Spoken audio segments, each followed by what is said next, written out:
बातें करते हम खेतों की और उसके रखवाली की। बाग बगीचा फल फूलों और फसलों की हरियाली की। हम बीजों की बातें करते उत्तम जल संसाधन की। हम तकनीकी बातें करते फसलों के उत्पादन की। हर किसान का सपना सच हो जीवन सुखद बनाने को। गाँव-गाँव के हर आंगन का प्यारा सा ये दर्शन। कृषि दर्शन, कृषि दर्शन, कृषि दर्शन, कृषि दर्शन, कृषि दर्शन, कृषि दर्शन, कृषि दर्शन, कृषि दर्शन। जोहार, नमस्कार। स्वागत है आपके अपने कार्यक्रम कृषि दर्शन में। किसान भाइयों, ये तो आपको पता ही है कि हमारा देश एक कृषि प्रधान देश है और यहाँ के अधिकतर नागरिक कृषि पर ही निर्भर है। किसान भाइयों, बरसात का मौसम दस्तक दे चुका है और हमारे किसानों के चेहरे में खुशहाली देखते बन रही है। किसान भाइयों, आज हम आपको जानकारी देंगे लत्तेदार सब्जियों के विषय में, लेकिन उससे पहले हर बार की तरह सबसे पहले आइए देख लेते हैं कृषि समाचार। नमस्कार, कृषि समाचार में आपका स्वागत है। मैं हूं अंशु शिखा लकड़ा। आइए देखते हैं आज कृषि समाचार में क्या है खास। लोहरदगा में मछली पालन के विकास के लिए प्रधानमंत्री मत्स्य संपदा योजना। गुमला के मछली पालकों को अनुदान पर मछली चारा देने की है योजना। उड़द के बेहतर उत्पादन के लिए लगाएं उन्नत प्रभेद बिरसा उड़द 1। अब समाचार विस्तार से। लोहरदगा जिला में मछली पालन के विकास के लिए प्रधानमंत्री मत्स्य संपदा योजना चलाई जा रही है। इस योजना के तहत लोहरदगा जिला के मछली पालकों को कुल 47 प्रकार की सुविधाएं उपलब्ध कराई जा रही हैं। इसमें एसटी, एससी और महिला लाभुक को 60% और सामान्य श्रेणी के लाभुक को 40% अनुदान दिया जाएगा। इस योजना से लाभ लेने के लिए 15 जुलाई तक जिला मत्स्य कार्यालय में आवेदन दे सकते हैं।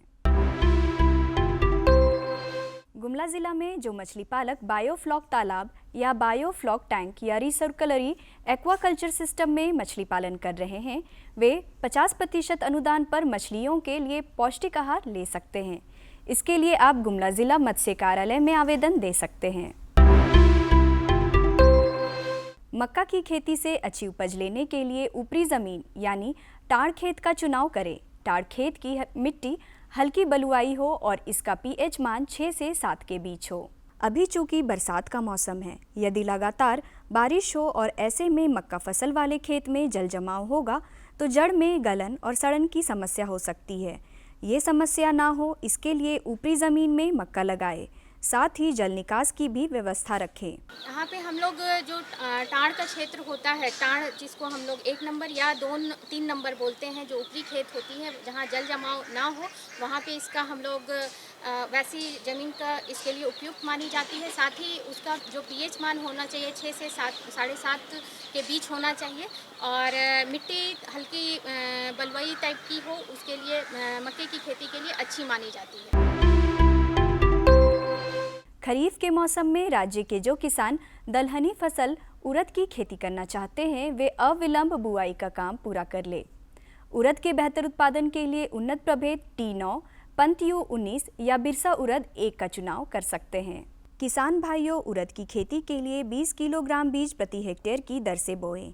बुआई में कतारों के बीच 30 सेंटीमीटर और पौधों के बीच 10 सेंटीमीटर की दूरी रखें। अच्छी उपज के लिए उन्नत प्रभेद T9, पंतयु 19 या बिरसा उड़द 1 लगाएं। ये 75 से 80 दिन में तैयार होने वाले रोग अवरोधी प्रभेद हैं और इनकी उत्पादन क्षमता 15 से 20 क्विंटल प्रति हेक्टेयर है।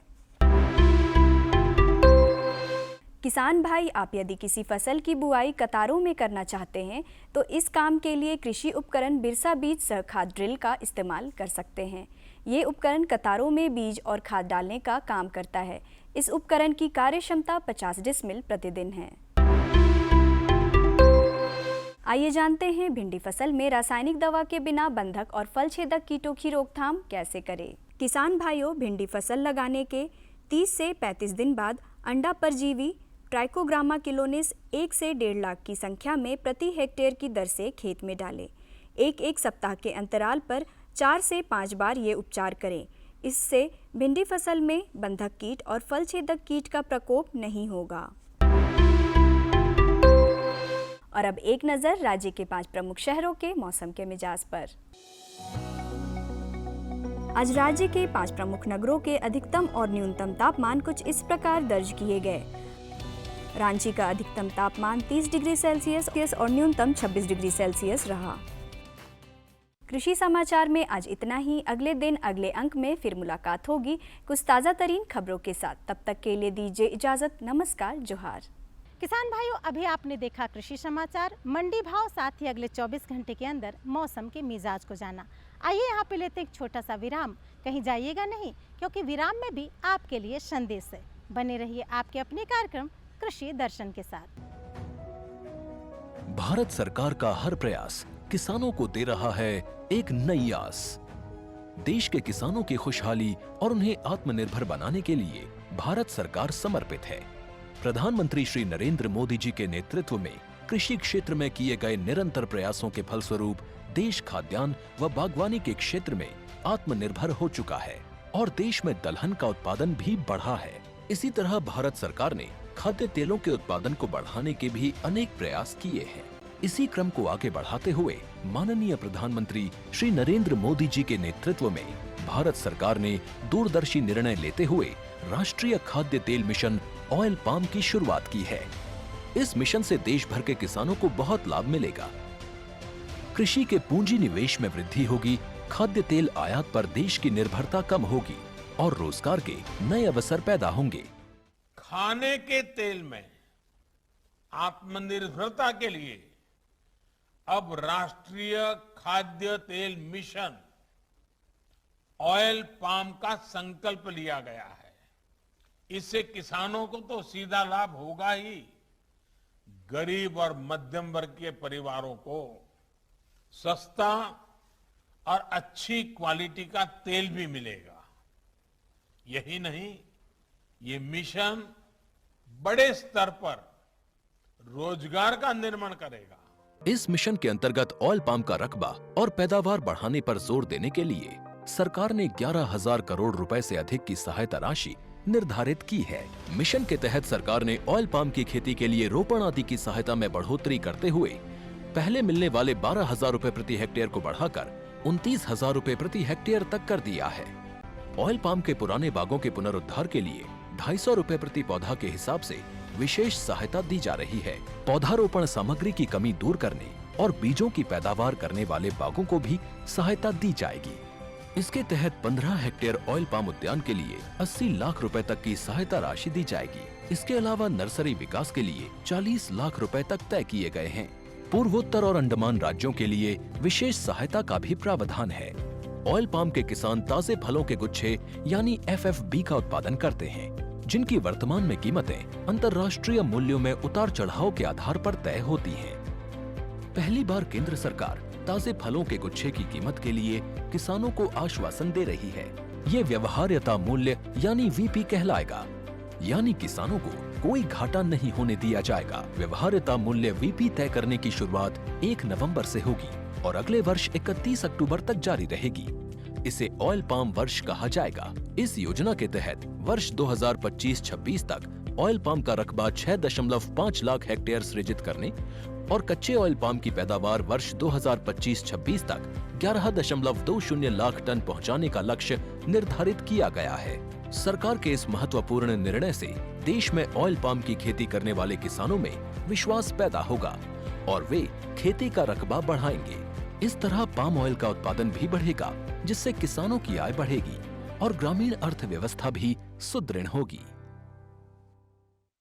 किसान भाइयों, जैसा कि अभी हमने कहा कि बरसात का मौसम दस्तक दे चुका है और हमारे सारे किसान भाई अपने अपने खेतों में बिचड़ा लगा रहे हैं। किसान भाइयों, अब वक्त आ गया है लत्तेदार सब्जियां लगाने का। हरी हरी सब्जियों का मांग बाजार में सालों भर होता है, इसलिए हमारे किसान भाई हरी सब्जियों की खेती अधिकतर करते हैं। किसान भाइयों, लत्तेदार सब्जियों की खेती करने के लिए आपको किन किन बातों का ख्याल रखना पड़ेगा, जानने के लिए आइए सीधे चलते हैं स्टूडियो, जहां पे हमारे विशेषज्ञ बैठे हैं और आपको इसकी पूरी जानकारी देंगे। किसान भाइयों नमस्कार। कृषि दर्शन के आज के इस अंक में आप सभी का स्वागत है। किसान भाइयों, अगर बीजड़ा स्वस्थ होगा तो पौधे स्वस्थ होंगे और पौधे स्वस्थ होंगे तो फल स्वस्थ होंगे। ये बड़े पेड़ों के लिए भी ज़रूरी है और जो हम सब्जियों की खेती करते हैं उसके लिए भी ज़रूरी है। अगर सब्जियां अच्छी होंगी तो निश्चित रूप से हमें आमदनी भी अच्छी होगी। इसलिए स्वस्थ बिचड़ा का उत्पादन बहुत ज़रूरी है। किस तरह से बिचड़ा स्वस्थ हो, कौन कौन सी तकनीकें अपनाई जानी चाहिए, इसी विषय पर आज हमारी बातचीत होगी। और इस विषय पर बातचीत करने के लिए हमारे साथ स्टूडियो में मौजूद हैं ICAR रिसर्च सेंटर पलांडू के प्रधान एवं प्रमुख वैज्ञानिक डॉक्टर AK सिंह। डॉक्टर साहब, इस कार्यक्रम में आपका स्वागत है। नमस्कार। जोहार किसान भाइयों। किसान भाइयों, तमाम जानकारियां आप तक हम पहुंचाएंगे, आप हमारे साथ जुड़े रहिए। हाँ किसान भाइयों, एक बात और बता दें कि लत्तेदार सब्जियों की खेती का भी समय है। किस तरह से लत्तेदार सब्जियों की खेती आप करें, इस विषय पर भी हमारी बातचीत होगी। डॉक्टर साहब, बातचीत की शुरुआत में हम ये सबसे पहले जानना चाहेंगे कि अभी जुलाई का महीना चल रहा है, तकरीबन मध्य जुलाई हो चला है। बहुत सारे ऐसे किसान भाई हैं जो बिचड़ा उत्पादन करना चाहते हैं। क्या तकनीक अपनाएं ताकि बिचड़ा स्वस्थ हो, बेहतर उत्पादन के लिए वो तैयार हो? देखिए, सबसे पहले मैं तो सब्जी फसलों के बारे में किसान भाई को बताना चाहूँगा कि सब्जी फसलें, बहुत सारी सब्जियां हैं जिनके बीज को हम सीधे खेत में बुआई कर देते हैं। उसमें दलहनी वाली सब्जियां, चाहे मटर हुआ या दूसरी सब्जियां जो हमारी फ्रांस बीन हुआ, बोदी हुआ और भिंडी हुआ, इस तरह से बहुत सारी सब्जियां जिनके सीधी खेत में बुआई करते हैं। इसके अलावा कुछ हमारी अदर ऐसी सब्जियां जिनके बीज बहुत छोटे होते हैं, उनको सीधे खेत में हम बुआई नहीं कर सकते हैं। इस श्रेणी में मुख्य रूप से टमाटर, बैगन, मिर्चा, शिमला मिर्चा, फूल गोभी, बंद गोभी, गांठ गोभी, ये सब एक बहुत सारी सब्जियां, और प्याज का भी बिचड़ा बताते हैं, तो ये सब आती है। शुरू में होता क्या था कि लोग खेत में सब्जियों का बिचड़ा उत्पादन करते थे, क्योंकि आज हम हर तरफ जलवायु परिवर्तन की बात हो रही है। कब बारिश हो जाए, कब धूप निकल आए, कुछ पता नहीं चलता है।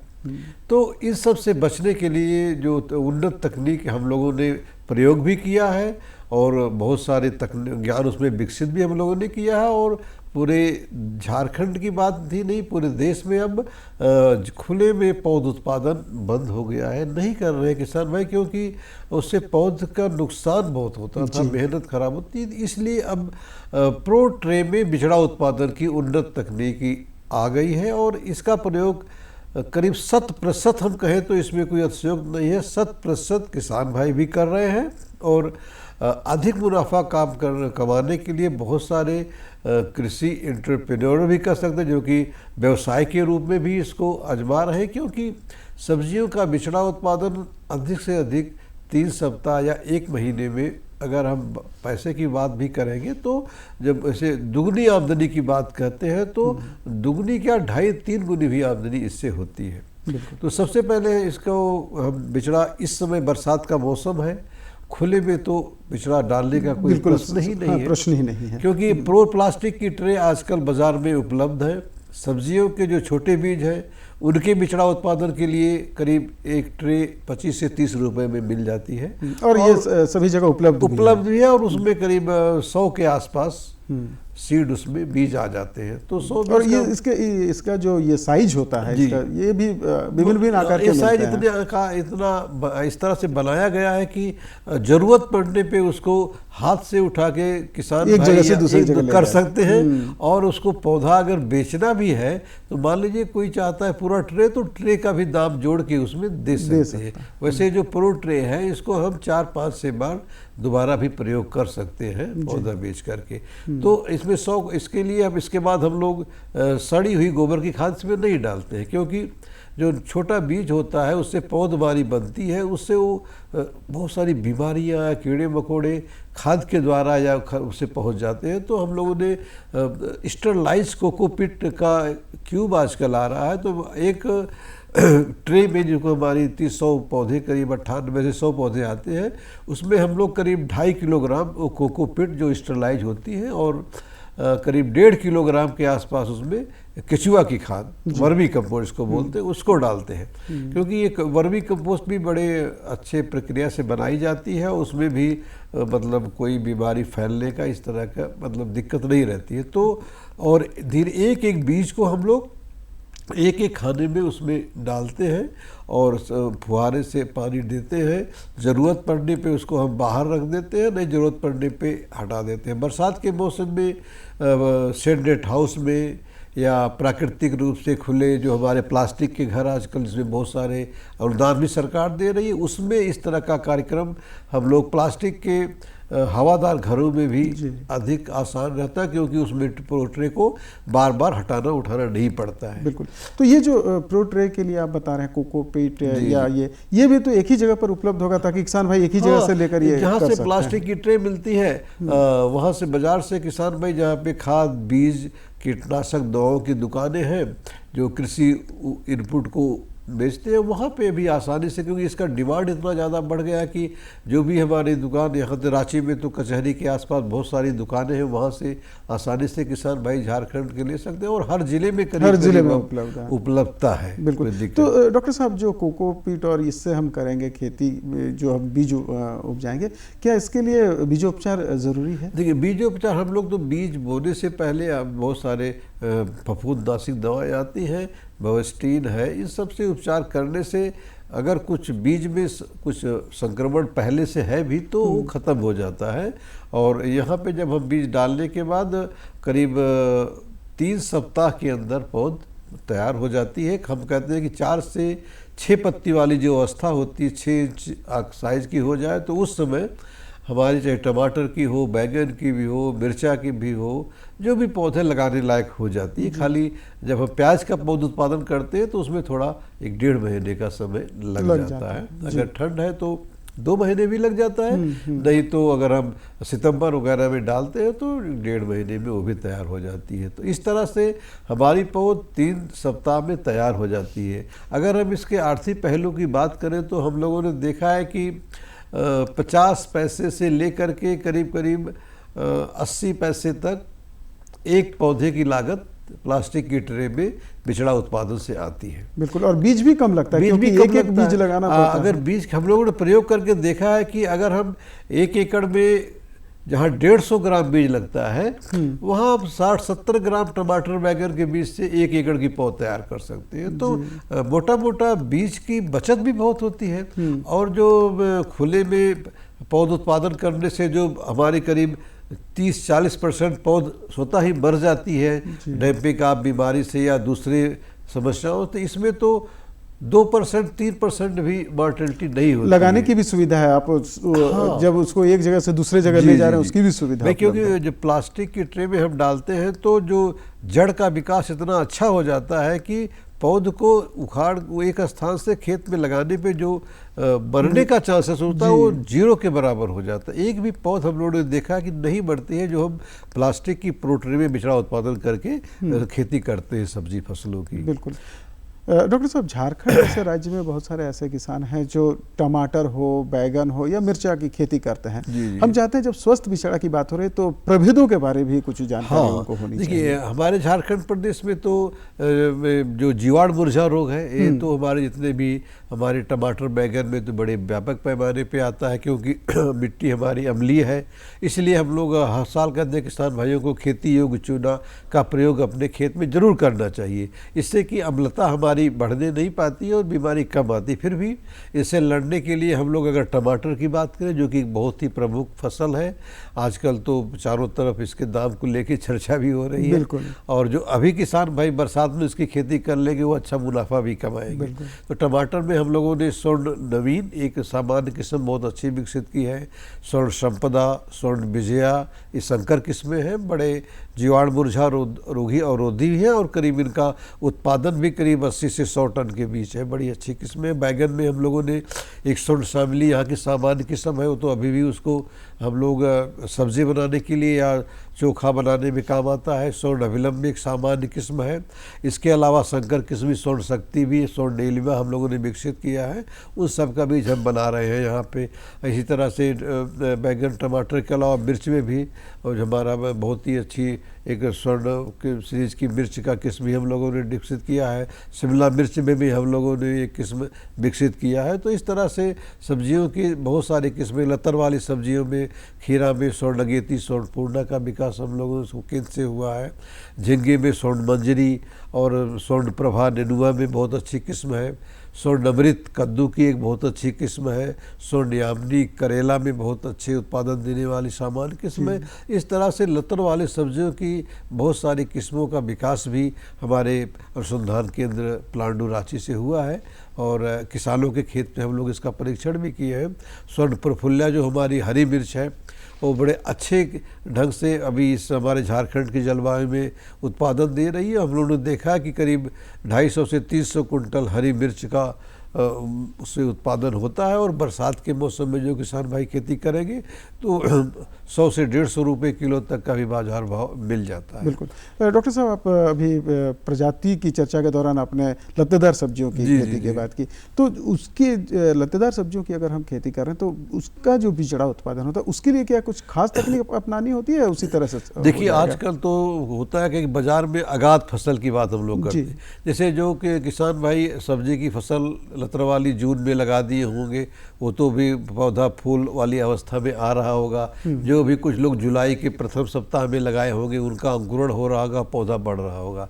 लेकिन जो किसान भाई अभी मान लो 1 महीने बाद लगाना चाहेंगे, बरसात के मौसम में कई बार खेत में बुआई का मौका नहीं मिल पाता है, तो किसान भाई कद्दू वर्गीय सब्जियों के लिए भी बड़े खाने वाली प्रोट्रीज आ रही हैं और प्लास्टिक के ट्यूब में भी कद्दू वर्गीय सब्जियों का बीज, चाहे वो नेनुआ का हो, झिंगी का हो, खीरा का हो, करेला का हो, किसान भाई अभी डाल देंगे तो 1 महीने 1.5 महीने तक उस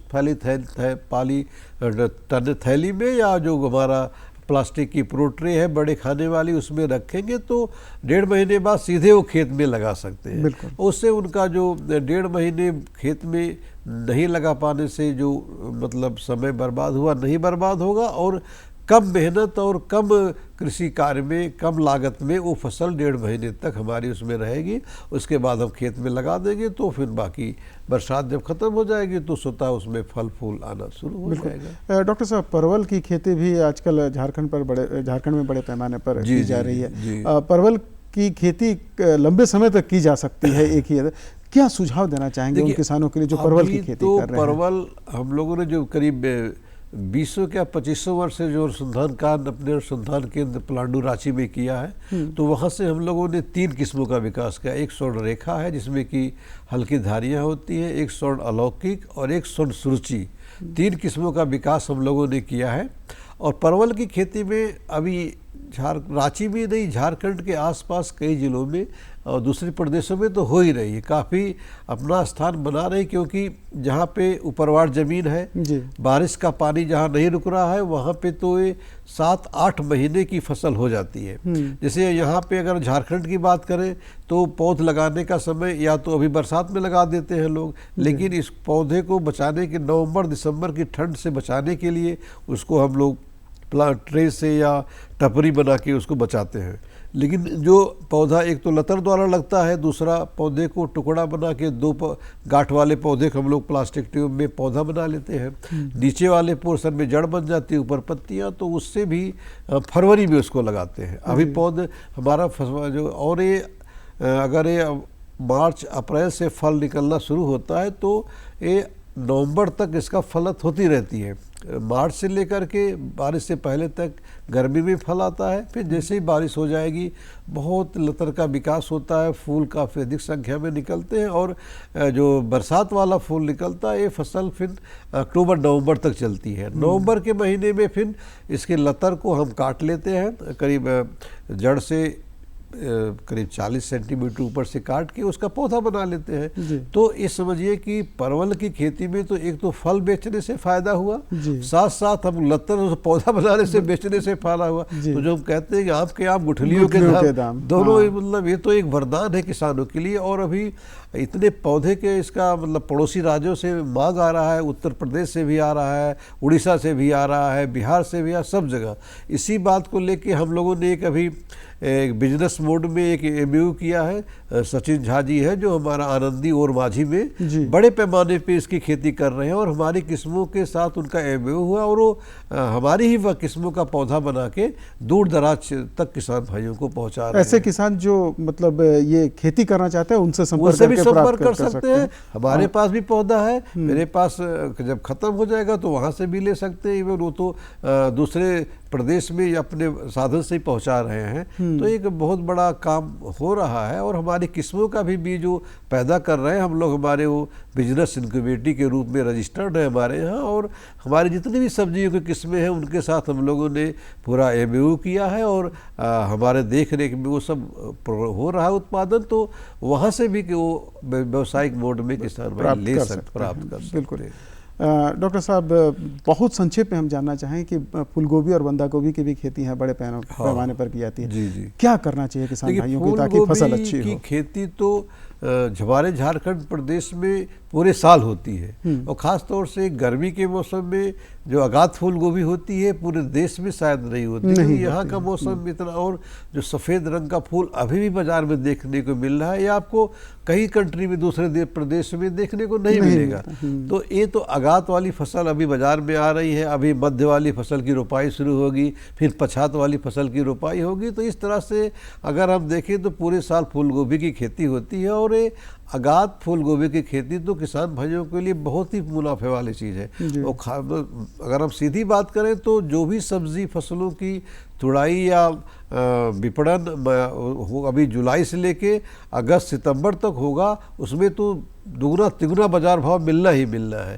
क्योंकि अभी जहाँ बरसातें हो रही वहाँ पे तो पानी भरा हुआ, खेती नहीं हो पा रही। तो ऐसे प्रदेश या ऐसे क्षेत्र जहाँ पे जल भराव नहीं है, बारिश कब होती है और पानी निकल जाता है, वहाँ के किसान तो सब्जी की खेती बगैर पानी के करके माला माल हो रहे हैं, और हमारे प्रदेश के किसान तो कमा ही रहे हैं। बिल्कुल बिल्कुल।